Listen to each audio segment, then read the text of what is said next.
सुनिए साहब, आप इसमें दशरथ और राम का संवाद सुने, इसमें सुमंत जी और राम का संवाद, इसमें उर्मिला और लक्ष्मण का संवाद आप सुनेंगे, आपको लगेगा कि ये हो क्या रहा है। ये संवादों का ग्रंथ है और हमारा जीवन विवादों की व्यथा है। ये संवादों की कथा है, हमारा जीवन विवादों की कथा है। इस विवादों की व्यथा को संवादों की कथा में बदलने के लिए हम 9 दिन के लिए इकट्ठे हुए हैं। ये बात है इसके अंदर।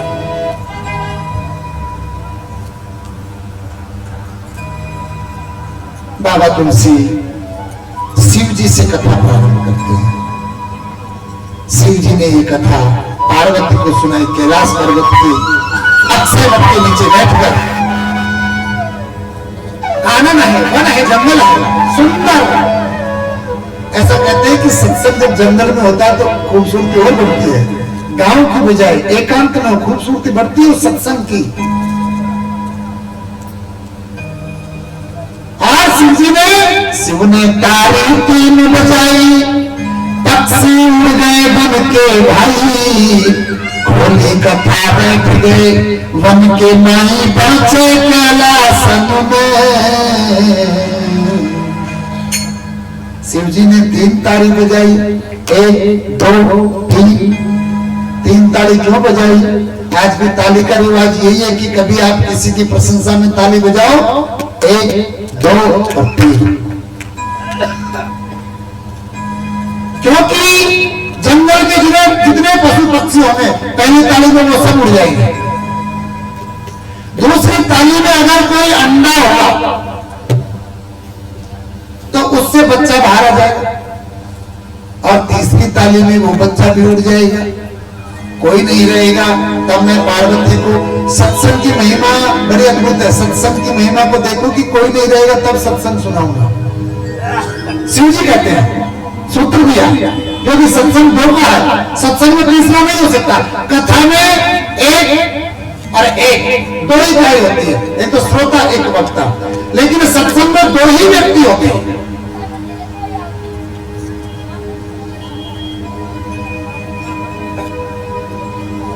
लेकिन एक ऐसा पक्षी का बच्चा जो रह गया, क्योंकि पहली ताली में वो अंडा मां के गर्भ से बाहर आया, वो गर्भ में था, बाहर तो आ गया। दूसरी ताली में वो पक भी गया, लेकिन तीसरी ताली में अंडा फूट करके बच्चा बाहर आ गया, लेकिन उड़ा नहीं। अगर चौथी ताली बजा देते तो वो भी उड़ जाते, लेकिन शिव जी भोलेनाथ को दिमाग कम लगाते हैं, क्योंकि सृष्टि के सार करता है तमोगुण के स्वरूप है। और तमोगुण जब होता है ना, वहां बुद्धि क्या विवेक कम काम करता है। क्रोध में विवेक काम नहीं करता, खत्म हो जाता है। बुद्धि भी काम नहीं करती, वो भी खत्म हो जाती है। और पार्वती बैठी बैठी कथा सुनने लगी तो सर्दी का टाइम होगा तो वैसे भी ठंड पड़ती। वो बच्चे के कान में पहला ही राम शब्द पड़ा और दौड़ करके पार्वती जी की गोदड़ी में जा बैठा। पार्वती इधर हरे नमे, शिव जी कथा कहते हैं पार्वती हरे नमे हरे नमे हरे नमे। और पार्वती को कथा सुनते सुनते नींद आ गई, और जब पार्वती को नींद आती है तो वो तोता का बच्चा हरे नमे हरे नमे हरे नमे। पूरी कथा हुई, तब भोलेनाथ ने कहा कि पार्वती, जैसे ही आवाज दी पार्वती चुप, और तोता का बच्चा भी चुप। अपनी गर्भवती मेरी पत्नी भी बदल जाती है।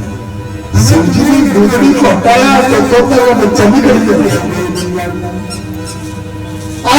शिव जी को तमोगुण चढ़ा सा। शिव जी कहने लगे, पखेरु कैसो तपधारू, तू कैसा तपस्वी है, तूने हमारी कथा सुन ली। और शिव जी ने उठाए त्रिशूल करे मत शिव शंकर भारी। शिव जी त्रिशूल उठा करके दौड़े हैं।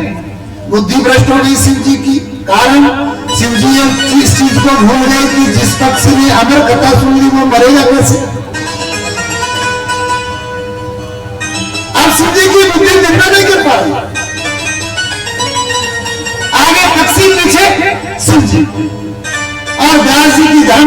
पिंगला लंबी लंबी बाजरा की रोटी घाटों खाए बैठी और लंबी लंबी जमाई दे रही है। तो जैसे उसने उबासी ली और सुखदेव जी वहां प्रवेश कर गया, व्यास जी की धर्म पत्नी के गर्भ में पहुंच गए साहब। भोलेनाथ ने कहा कि जाएगा 9 महीना में तो वहीं लगाने ढूंढो।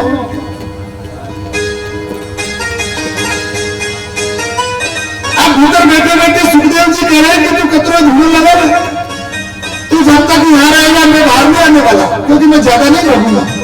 मैंने अमर कथा सुनी, मैं मूल थोड़ी थोड़ी भागूंगा, मैं सही जगह पे आ गया।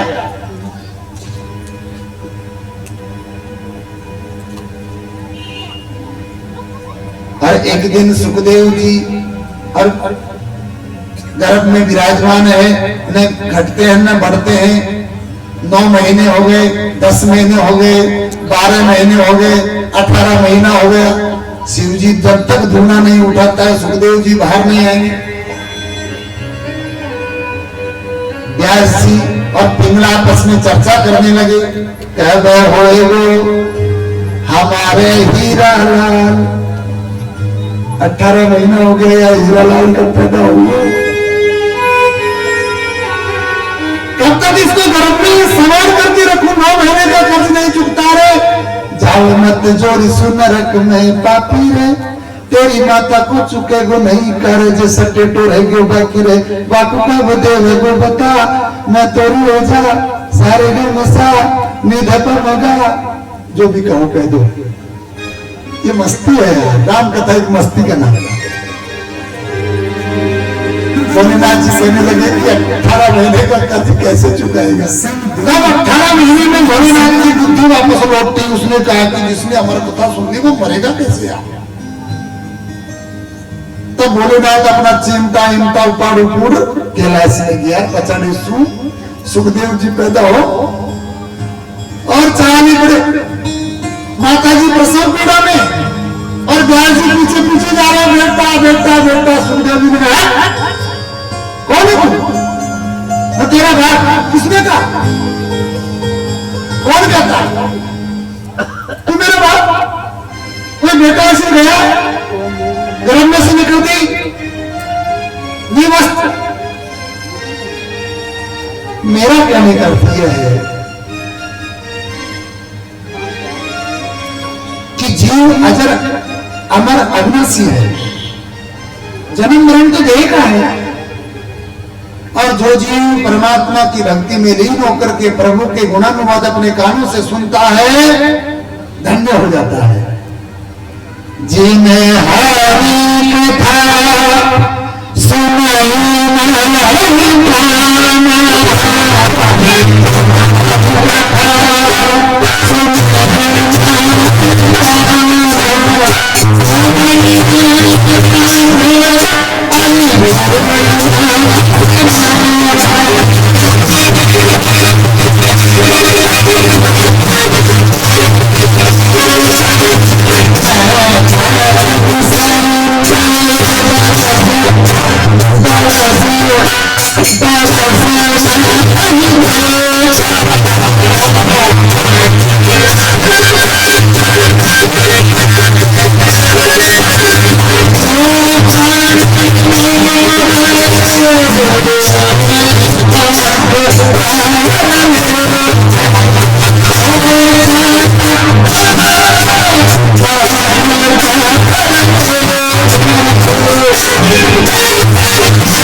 अपने कानों से हरि चर्चा नहीं सुनी, उनके कान काला सांप का बिल के समान है, समान है, सर्प के बिल के समान है उनके कान, जिनके कानों में हरि चर्चा तत्व ज्ञान। हरि चर्चा का मतलब, हरि चर्चा का अर्थ ये नहीं है कि कोई कहानी कथा नहीं, हरि चर्चा का मतलब है जीवन समझ में आए ऐसी कथा।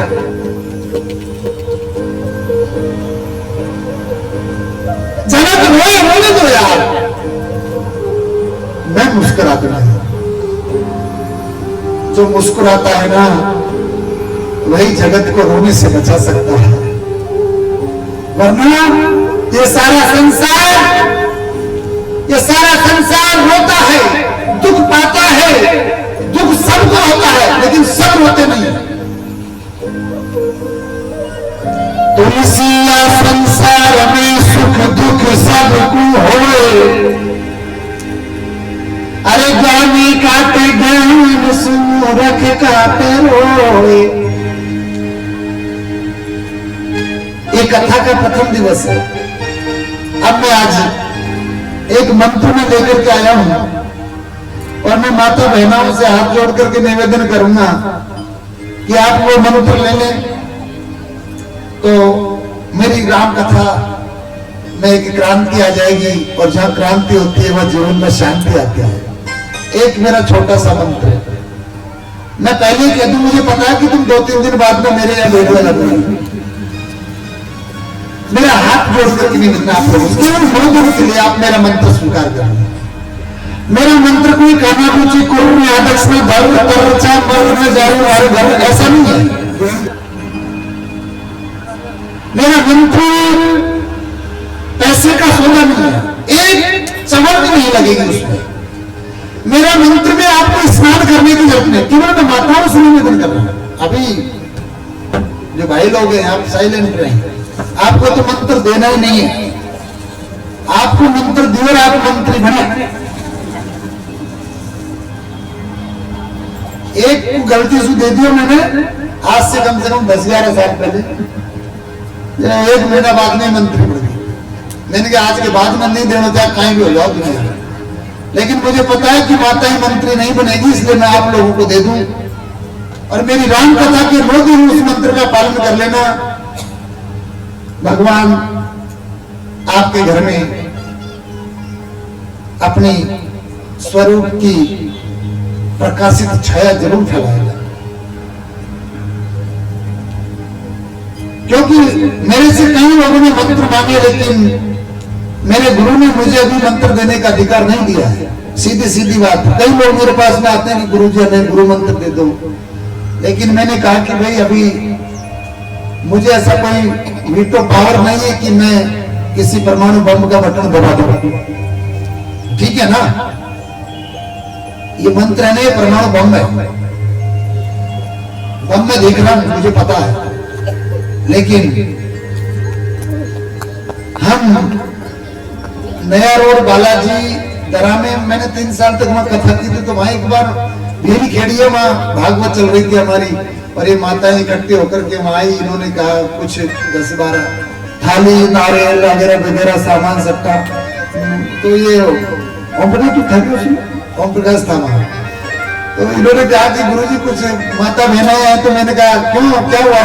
मैं तो दौड़ करके बाहर आ गया, पहले मुझे बड़ा डर लगता मंत्र के नाम से। मैंने कहा तुम क्यों आए हो, थाली वाली उनके हाथ में, मैं समझ गया। मैंने कहा तुम मंत्र लोगी क्या, हाँ मंत्र लेने के लिए आए हैं। तो मैंने कहा कि चलो ये बहुत बड़ी अच्छी बात कही आप लोगों ने, आप ऐसा करना, कल है ना मैं मंत्र दूंगा, लेकिन नहीं दूंगा, मैं पांडाल में दूंगा। और सब माताओं से कह देना कि वो बढ़िया कपड़े पहन करके और नहा धो करके आए, नहा धो करके नहीं आए तो कीचड़ में लौट के आए, लेकिन जरूर आए, सब आए और वो मंत्र ले। तो मैंने कहा कि भाई तुम कौन कौन मंत्र लेंगी, तो तुम्हें पूरे पांडाल में हजारों औरतें थे, हजारों, ऐसे बड़ा साफ खटर, उनने सबने हाथ खड़ा किया कि हम मंत्र लेंगे, हम मंत्र लेंगे। मैंने उनसे कहा कि मेरे मंत्र में आपको नहाने की जरूरत नहीं है, माला की जरूरत नहीं है, नारियल की जरूरत नहीं है, दक्षिणा की जरूरत नहीं है, और मंदिर की जरूरत नहीं है, बहुत सस्ता मंत्र है मेरा। उन्होंने कहा कि आप गुरुजी बताओ तो सही, तो मैं अगर आपकी इच्छा हो तो बहुत सीधा मंत्र, इतना सीधा मंत्र इस दुनिया में मैं कोई दे सकता है, मैं किसी ने दिया। हाँ, अगर कोई माता चाहे तो वो ले सकती है, लेने का अधिकार है, देने का नहीं है।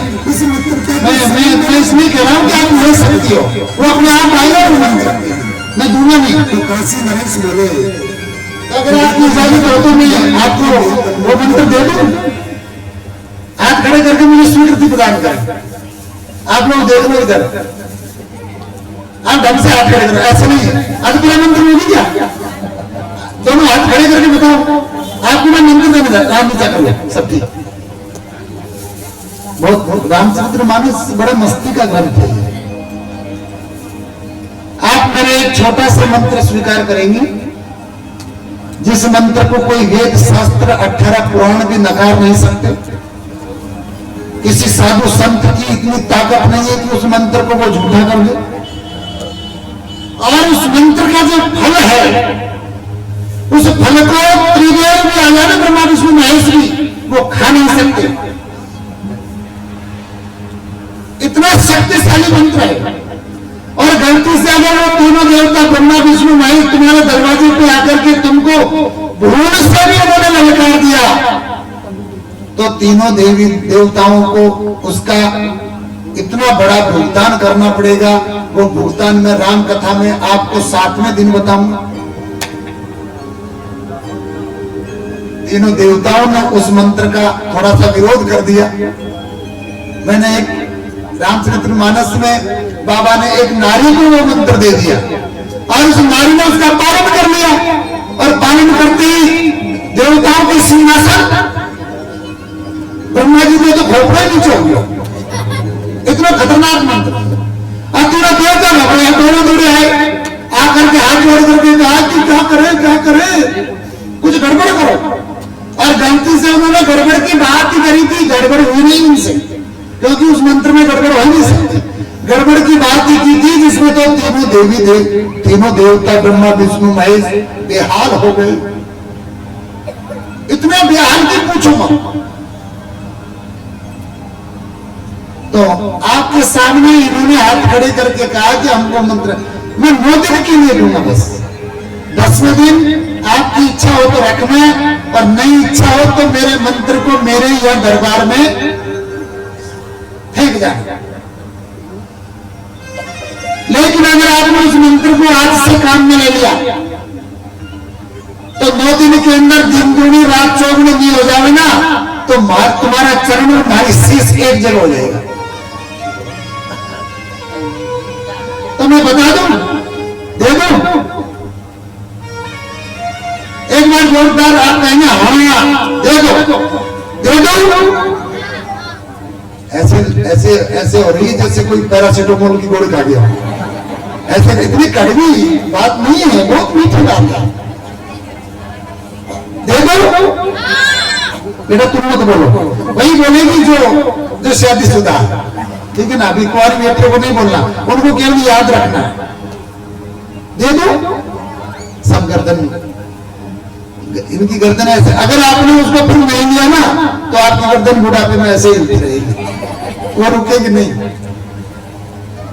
आप एक काम करना आज से, वो मंत्र में शब्दों में भी नहीं है,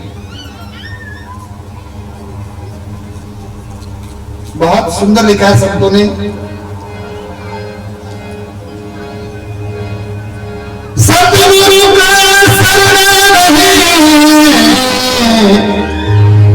और उस मंत्र को जपना नहीं पड़ता है। और आप मंत्र की सरलता को देखो, रामायण में यही विशेषता है कि ये ना ज्ञान को इतना सरल करके परोसता है कि हर आदमी अपने जीवन को बिल्कुल सहज जी लेता है।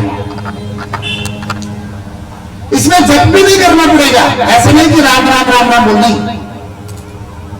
आज से 9 दिन तक आप लोग प्रातः काल उठते ही रोज अपने पति के चरण स्पर्श करोगे।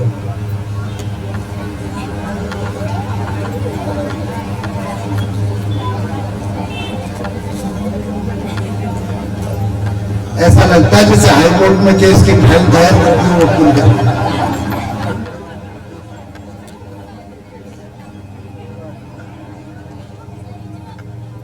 मुझे पीड़ा है कि मैं जब राम कथा करता हूं और ये चरित्र प्रकट नहीं होता है सुनने वालों में, तो आनंद नहीं आता है यार। कथा का कोई असर नहीं होता है। आपको परिवर्तन करना है, भी है, अभी झुका दूंगा 2 मिनट रुको। तो आज से 9 दिन तक आपको या व्यासपीठ के ढोक देने की कोई जरूरत नहीं है।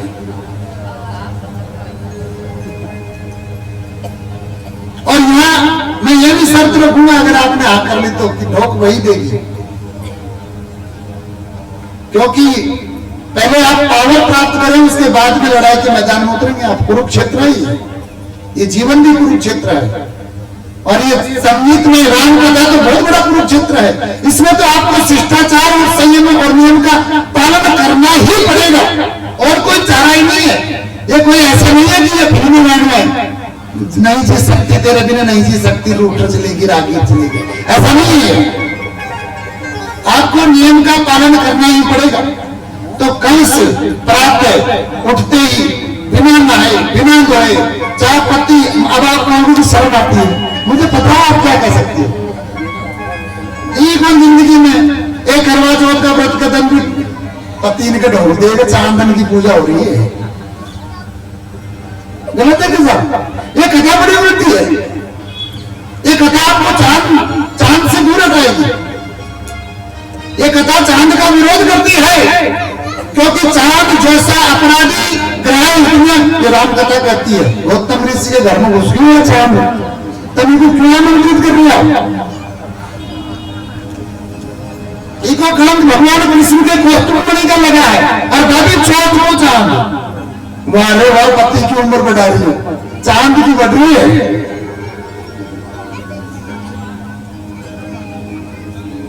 कहां से आया है? किसने बताया मंत्र? वैसे देखे देखी सादे लोग और घटे कायर बड़े लोग।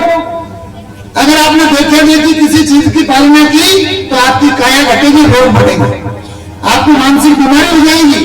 यह मानसिक बीमारी है फालतू के व्रत करना।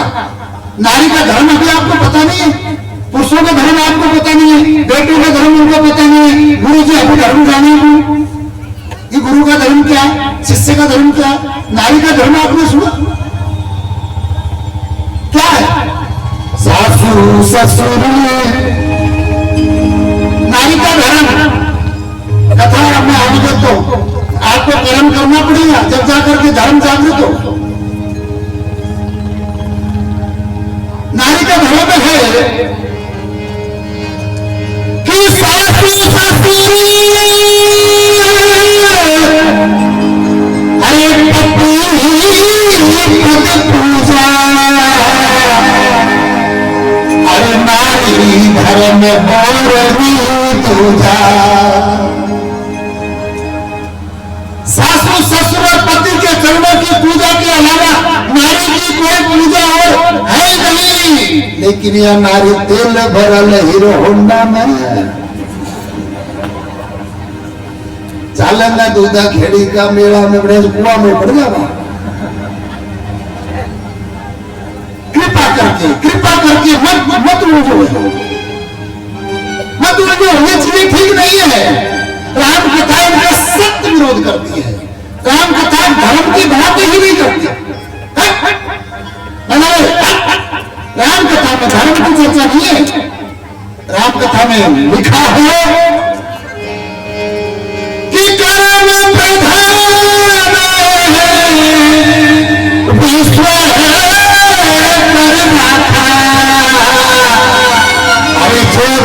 करही सो तस फल चाखा। धर्म लाभ नहीं है, कर्म की चर्चा होती है साहब। कर्म प्रधान है, इसलिए कल से आपके कर्म की पगडंडी को मोड़ लो और कल से आप सब अपने पति के ढोक देकर के आएगी। प्रातः काल उठते ढोक देगी, फिर आप लोगों की शरण आती है तो इस मंत्र को आओ गजब का शरण कर दिया। अगर किसी को शर्म आती है तो तुम जल्दी उठती हो, पति लेट उठता है, सोता कह दे लीजिए। अब इसको सस्ता और सरल तो और कहीं हो सके। हरद लागिन फटकड़ी रंग चौको, इतना बढ़िया मंत्र। क्या लगा आपका? क्या लगा? मेरा भी कुछ नहीं लगा, आपका भी कुछ नहीं लगा। रंग देखो आप, 9 दिन के अंदर रंग। वो पति है ना, फिर कहेगा तो कहे तो प्राण में छोड़ करती, अभी तो लाठी उठा रही हो आपको अभी ये पता ही नहीं है कि पति होता क्या है। अमित दान हरता वे देही अधम नार्य सेवनती। ये सीधे पति अमित दानी होता है। अमित जिसका दान कहीं सृष्टि पे कोई दे नहीं सकता, ऐसा अमित दानी। ऐसे पति को छोड़ करके करवा चौथ के व्रत कर वाली नारी अधम होती है, नीच होती है। ये रामचरितमानस कहता है। फिर आपकी मर्जी है, आपके जिच्छे जे करो। तो कल से आप लोगों को इतना सा मेहरबानी करके आना है। आप लोगों को तैयार हो, हाथ खड़े करो। अरे हाथ तो खड़े कर दो, कल की कल देखेंगे, आज की कथा तो संपन्न हो। चलो चलो, अब जिन की धर्म पत्नी यहाँ बैठे और जो धर्मपति यहाँ बैठे हैं, आप ध्यान रखेंगे कि आपकी धर्मपत्नी ने हाथ खड़े किए कि कल ये आपके ढोक देगी। अगर ये दे ले तो ठीक है, अगर ये नहीं दे तो 9 दिन तक फिर आपको देना है। ये राम कथा बड़ी एक्टिविटी है सर। अभी तो मैं इसका धरातल तैयार कर रहा हूं। मुझे 9 दिन बोलना है और मेरा बोलना जब ही सार्थक होगा जब आप राम कथा के नियमों का पालन करेंगे। जितने भी ये बेटे हैं और जिनके बाप अभी तक जिंदा है वो भाग्यशाली है। जो सृष्टि पर सबसे ज्यादा भाग्यवान है वो होते हैं जिनके माँ बाप होते हैं, वो सबसे बड़े भाग्यशाली होते हैं। तो मैं उन बेटों से कहना चाहूंगा कि रोज अपने माँ बापों के चरण स्पर्श करके आना, फिर कथा में बैठना, फिर आपकी कथा समझ में आएगी। क्योंकि फिर आपकी बुद्धि और अहंकार का नाश हो जाएगा। अहंकार कभी झुकता नहीं है, इसलिए मैं कहता हूं कि इसको पंडल से बाहर रखो।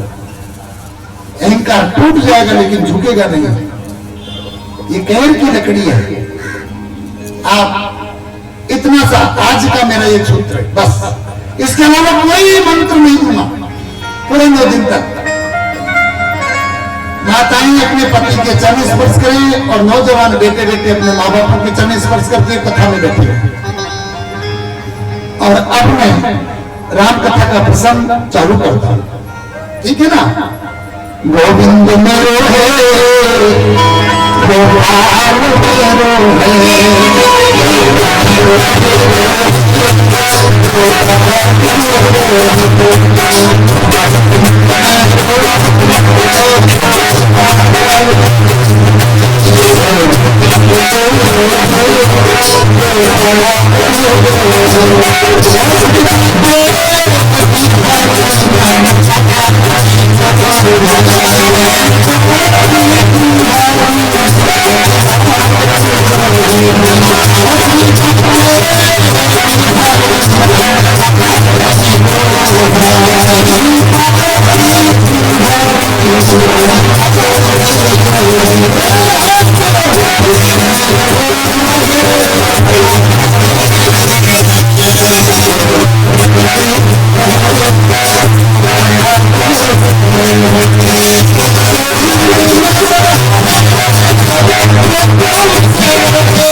परिवार इस मंत्र के साथ ये कथा को हम आगे बढ़ाएं और अब में राम कथा का बालकांड की शुरुआत। इस कथा के अंदर 7 कांड है। इस 7 कांडों में बालकांड सबसे बड़ा है। बालकांड बाल्य अवस्था का चरित्र चित्रण है और जिसका बचपन समर गया, समझो कि उसका जीवन समर गया। बालकांड दृष्टि की पवित्रता पर बल देता है और अयोध्या कांड मन की पवित्रता पर बल देता है।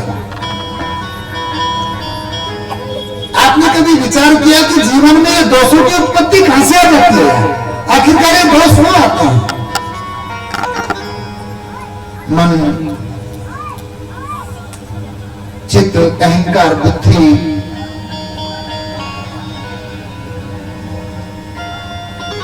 चौबीस प्रकृति, तीनों गुणों, 5 तत्व से ये शरीर बना है। प्रकृति के सिद्धांत से ये शरीर बना है। इसमें दोषों की उत्पत्ति कैसे और कहां से हो जाती है? रामचरितमानस कहता है कि मानव जीवन में दोषों की उत्पत्ति केवल एक इंद्रिय ऐसी खतरनाक है जिसकी वजह से होता है। सारे दोष जीवन में आने के पीछे केवल और केवल एक इंद्रिय है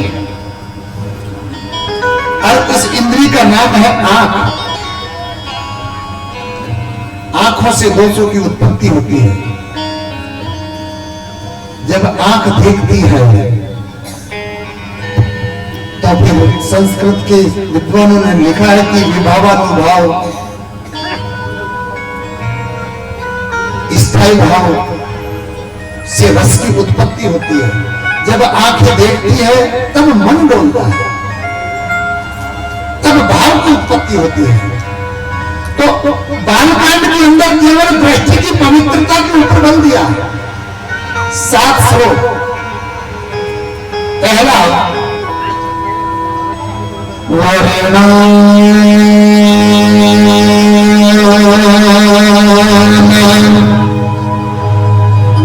अर्थ संज्ञान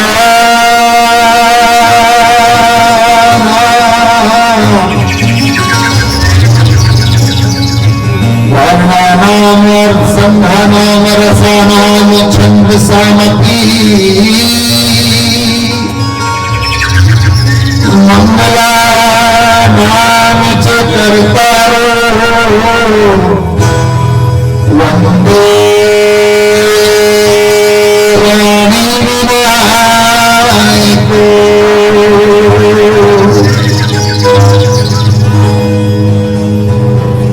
रामचरितमानस रस, वर्ण, छंद और अर्थ का एक समन्वय है। वर्णानाम अर्थ संधानाम रसानाम छंद सामपि। वर्ण, अर्थ, रस और छंद का समन्वय रामचरितमानस।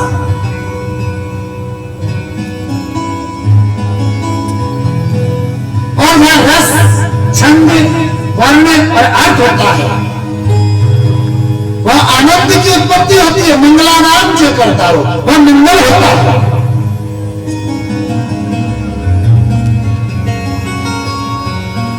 वंदे वाणी विनायक। 2 देवताओं की एक साथ वंदना। वंदे, मैं वंदना करता हूं किसकी? वाणी विनायक। वाणी यानी सरस्वती और विनायक यानी या गणपति नहीं कहा बाबा ने। देखो, बाबा की स्मृति और बाबा की कलम की ताकत देखी नहीं आ। वो लिखते हैं वंदे वाणी विनायक को। वाणी मां सरस्वती को और साथ में विनायक यानी कि गणेश जी को। विनायक का मतलब होता है मैं गणपति को नहीं, मैं विनायक को। विनायक का मतलब होता है ऐसे देवता जो विनय प्रदान करते हैं। विनय से शील की उत्पत्ति होती है। बड़े बड़े मार्मिक शब्द हैं। कभी कभी कभी मैं परसों में बैठा हुआ था तो हमारे जरगा के भाई या कहीं के भाई कुछ ऐसे कह रहे थे कि गुरुजी ये राम कथा क्या कि उसको सब जानते हैं। तो मुझे बड़ा आश्चर्य हुआ। मैंने कहा यार सब जानते हैं इसको, लेकिन मैं आपसे कह दूं कि रामचरितमानस को जानना तो दूर है, इसकी एक चौपाई भी नहीं जान सकता आदमी साहब। ये कथा कहानी नहीं है, ये साक्षात नारायण स्वरूप है। उसकी कोई बेटा बेटी नहीं था। कोई आप इसको कथा कहानी मत समझना। ऐसी हुई परमात्मा की कृपा, ऐसी हुई कि जैसे ही विवाह हुआ और इसमें कोई परिवर्तन भी नहीं हुआ। जब त्रेता में भगवान राम प्रकट हुए तो तब भी आदमी 5 तत्व का ही था। बहुत से लोग कहते हैं कि साहब युग बदल गया, समय बदल गया। बुलबुल ने कहा चांद बदल गया, तारों ने कहा आसमान बदल गया। एक साधु ने कहा कुछ नहीं बदला है यारो,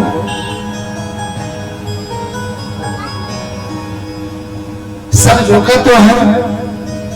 जब भी 5 तत्व का शरीर होता था, अब भी 5 तत्व का ही है, वही गुण वही सब कुछ।